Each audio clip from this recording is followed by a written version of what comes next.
आप लोगों के सवाल तजियाकारों के सामने रखते हैं। भट्टी साहब से पहला सवाल करते हैं, बल्दियाती इलेक्शन से मुतल्लिक ये सवाल है। भट्टी साहब, पूछा जा रहा है इलेक्शन कमीशन ने बल्दियाती इंतखाबात इस्लामाबाद में करवाने का फैसला कर लिया है। हालांकि 2021 में मियाद ख़त्म हो चुकी थी।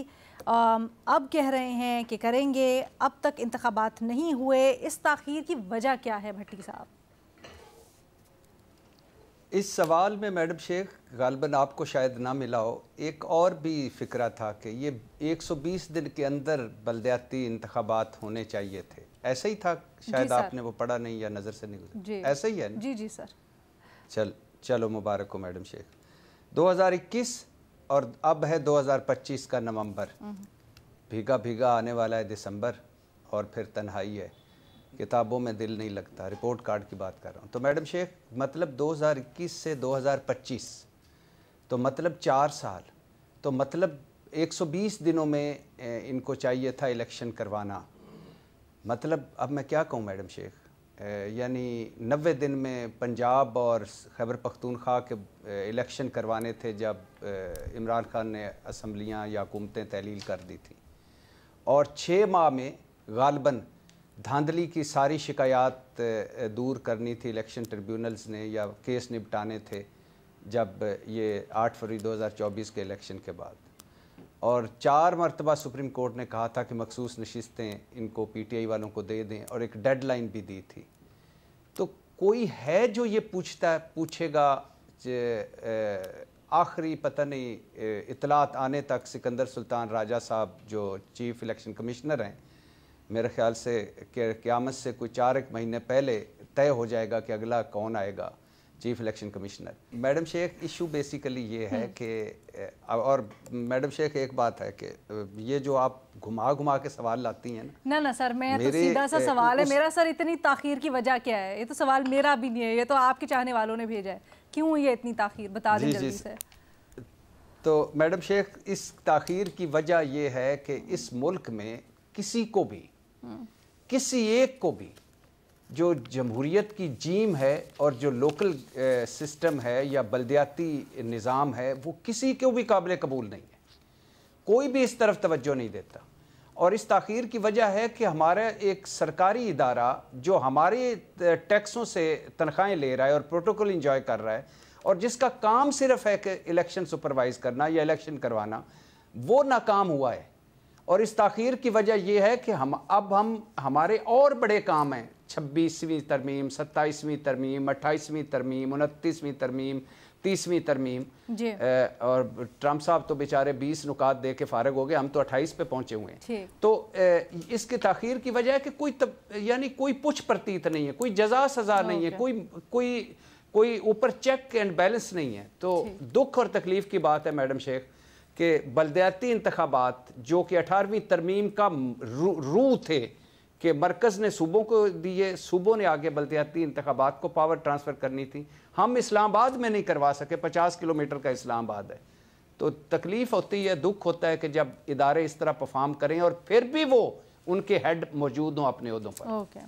बहुत शुक्रिया भट्टी साहब। महमल से सवाल करते हैं। महमल, आपसे पूछा जा रहा है, पाकिस्तान पॉपुलेशन काउंसिल की रिपोर्ट के मुताबिक इंसानी तरक्की ज़्यादातर पंजाब तक महदूद है, जबकि बलूचिस्तान और खैबर पख्तूनख्वा के कई अजला शदीद पसमानदगी का शिकार हैं।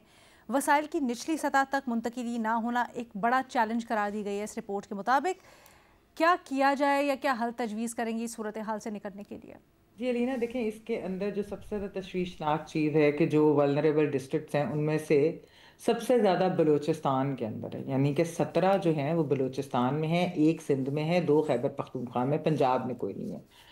और अगर आप देखें कि उधर की जो उन्होंने रिपोर्ट किया है कि उसके अंदर तकरीबन आप इन डिस्ट्रिक्ट्स के अंदर 10 मिलियन के करीब जो पाकिस्तानी हैं वो हैं, बसते हैं, और उनमें से 2 मिलियन जो हैं वो ख़वातीन हैं जो रिप्रोडक्टिव एज की हैं, और गालिबन उतने ही बच्चे हैं अंडर 5 ईयर्स ऑफ एज। तो यानी कि ये कितनी कोई एक खौफनाक किस्म की ये फाइंडिंग्स भी हैं और कितनी ज़्यादा ये तशवीशनाक है। और मसला क्या है, उधर उनके पास जो है घरों का मसला, यानी कि टेम्परेरी घर हैं, मेक शिफ्ट हैं, किस तरीके से उनकी लिविंग कंडीशंस, उधर टॉयलेट्स नहीं है, साफ़ पानी नहीं नहीं है, हेल्थ केयर फैसिलिटीज़ नहीं हैं, एजुकेशन की फैसिलिटीज़ नहीं हैं, आप ये देखिए ट्रांसपोर्ट नहीं है, एक्सेस टू रोड्स नहीं है, इस तरह की जो चीज़ें हैं। तो देखिए अलीना, ये चीज़ें बहुत अहम हैं।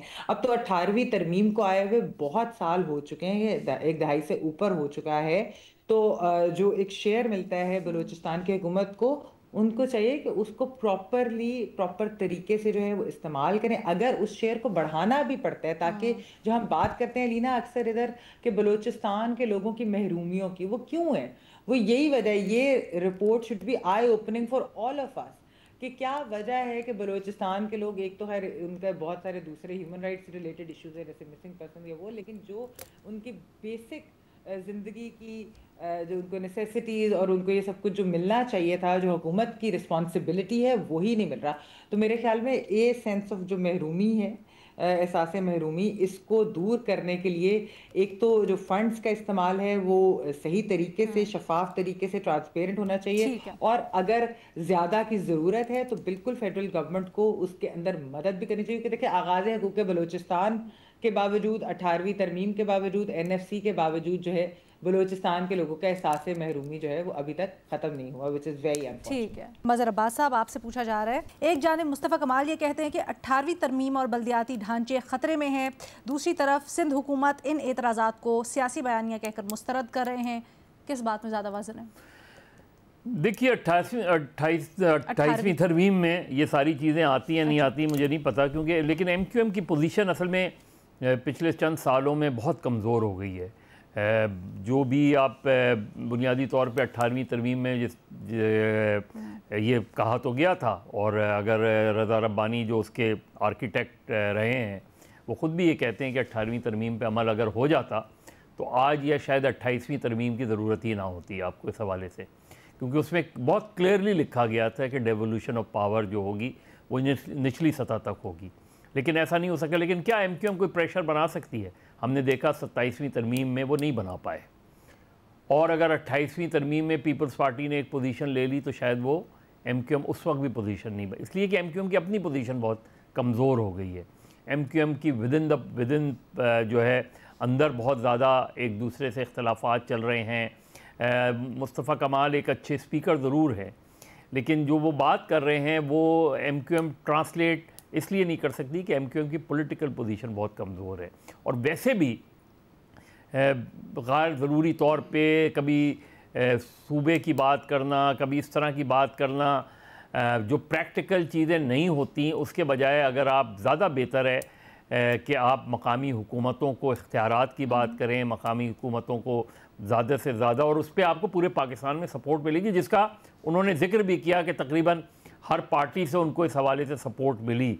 अगर हर पार्टी से सपोर्ट मिली है तो 28वीं तरमीम में अगर ये बात आ जाती है, और वाकई क्योंकि पंजाब असम्बली ने भी ये किया है, मलिक अहमद ख़ान साहब को भी हम सुन रहे थे, हालांकि वहाँ एम्बिग्यूटी है थोड़ी सी, तो इम्पॉर्टेंट ये है कि सिंध का ख़ास तौर पर अगर हम सिंध के कॉन्टेक्स्ट में देखें, सिंध के दो बड़े मसले हैं जी सर। एक बैड गवर्नेंस और दूसरा मकामी हुकूमतों को ताकतवर ना करना।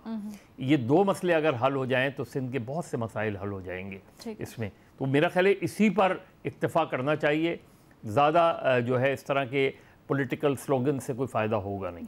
ठीक है, बहुत शुक्रिया मज़हर अब्बास साहब। फ़खर साहब, आपसे पूछा जा रहा है, राना सनाउल्लाह साहब का बयान है 28वीं आईनी तरमीम जल्द आएगी, इसमें लोकल बॉडीज़, NFC, सेहत के मसाइल शामिल होंगे। सवाल ये पूछा जा रहा है, क्या हुकूमत इस बार 28वीं आईनी तरमीम में कामयाब हो सकेगी जब वो 27वीं तरमीम में मतलूबा कामयाबी हासिल नहीं कर सकी? बहुत शुक्रिया। हुकूमत और जो हुकूमत के पीछे ये जो तरामीम लाने वाले हैं, जब वो ठान लेते हैं तो फिर वो कुछ ना कुछ वो करा ही लेते हैं और मंजूर भी करवा लेते हैं। जहाँ तक बात है, इसमें ये जो इन्होंने इश्यूज़ डिस्कस किए हैं, ख़ास तौर पे दो बड़े इंपॉर्टेंट इश्यूज़ हैं।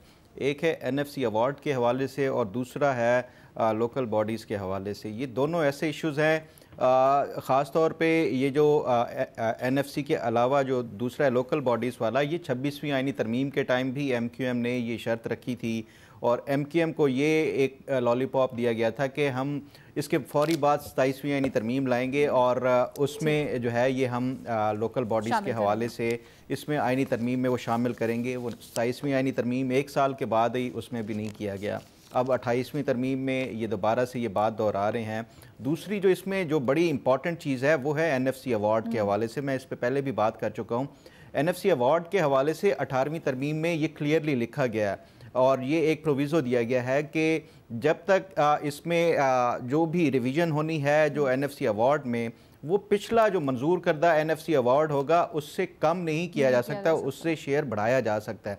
यानी सूबे किसी तौर पे भी क्या अपना शेयर कम करने के लिए तैयार हो जाएंगे? मेरा नहीं ख्याल कि छोटे सूबे किसी तौर पे भी तैयार होंगे, अनलेस वही जो कुव्वतें जो आइनी तरमीम मंजूर करने में पस पर्दा किरदार अदा करती हैं, वो अगर कोई उन्होंने संजीदगी से ये इस हवाले से कुछ किया तो फिर हो जाएगा, अदरवाइज़ नहीं होगा। दूसरा, लोकल गवर्नमेंट इलेक्शंस के हवाले से भी देखें तो इसमें बज़ाहिर ये लगता है जो हुक्मरान जमातों में दो बड़ी जमातें हैं, दोनों संजीदा नहीं है। ठीक है, ना मुस्लिम लीग नून संजीदा है और ना ही पीपल्स पार्टी है। बड़ी खबरें होती हैं, माजरत के साथ मैं ज़रा इससे मुतालिक एक रेलेवेंट सवाल करना चाहती हूँ आपसे। सर, 27वीं आईनी तरमीम के अंदर क्या NFC को छेड़ना हुकूमत का एजेंडा या तरमीम करना एजेंडा भी था? आई नो बिलावल ने ऐलान किया था, लेकिन हमने देखा है पहले भी कि स्मोक स्क्रीन होती है, बहुत सी चीज़ें थ्रो कर दी जाती हैं मीडिया के लिए, लोगों के लिए, लेकिन बाद में जब वो आता है तो वो ऐसा नहीं होता। क्या वाकई में ये प्रायोरिटी एजेंडे में 27वीं आईनी तरमीम में भी था, 26वीं आईनी तरमीम में भी था, लेकिन मसला वही है कि इसमें बिल्कुल इसमें जो बड़ी जमातें जो है वो किसी तौर के ऊपर भी मेरा नहीं ख्याल कि ये इस पे किसी तौर पे भी वो साथ दे सकती हैं, क्योंकि कोई भी सूबा पीपल्स पार्टी सिंध का अपना शेयर कम नहीं करना चाहेगी, दीगर जो जमातें हैं वो अपने सूबों का शेयर नहीं कम करना चाहेंगी। तो ये एजेंडे में पहले भी था और ये इवन 26वीं आईनी तरमीम से भी पहले ये मुतालबा जो है जो आईनी तरमीम के पीछे कुव्वत कार फरमा है। आपके अपने अल्फाज हैं, जो जिस तरह से तरमीम करवानी होती है वो करवाई ली जाती है, उसके ऊपर सबको राजी भी कर लिया जाता है। तो फिर NFC के ऊपर क्या करवा ली जाती हैं, राजी करवाया? अपना शेयर कम करने के लिए आपको जब तक 100% सारी ऑन बोर्ड नहीं मिलेंगे पार्टीज, तब तक ये नहीं हो सकता। तो इसमें जो है ये किसी तौर पे भी बाकी सारी चीज़ों पे वही तो ले दे होता है हमेशा कि आप इसको साइड पे कर दें, बाकी चीज़ें हम जो है। मैं एग्जैक्टली यही पूछना चाह रही हूँ कि बाकी सारी चीज़ों के ऊपर जब कुछ ना कुछ कॉम्प्रोमाइज़ करवाया जा सकता है सियासी जमातों से, तो फिर NFC के ऊपर क्या मसला है? अलीना, वही बात है कि जब आपके अपने जो जेब के ऊपर हाथ पड़ने का वो खदशा हो तो फिर सारे जो है वो अपनी वो उस पर वो कर लेते हैं कोई ना कोई, अदरवाइज़ बाकी तमाम चीज़ों के ऊपर इनका वही कंप्रोमाइज़ भी हो जाता है, कुछ ले कुछ दे की वो चल जाती है। तो NFC पे संजीदगी से जब तक ये कुव्वतें वो नहीं करेंगी तब तक मेरा नहीं ख्याल कि कोई इस पे 28वीं तरमीम में भी ये मंजूर हो सकता है। और इवन लोकल गवर्नमेंट वाला भी देखें तो ये मुस्लिम लीग नून अपने मंशूर में लाई थी, फिर भी 1.5 साल गुजरने के बावजूद कुछ नहीं कर सकी। तो ये दोनों बड़ी जमातें इस पे संजीदा नहीं हैं। ठीक है।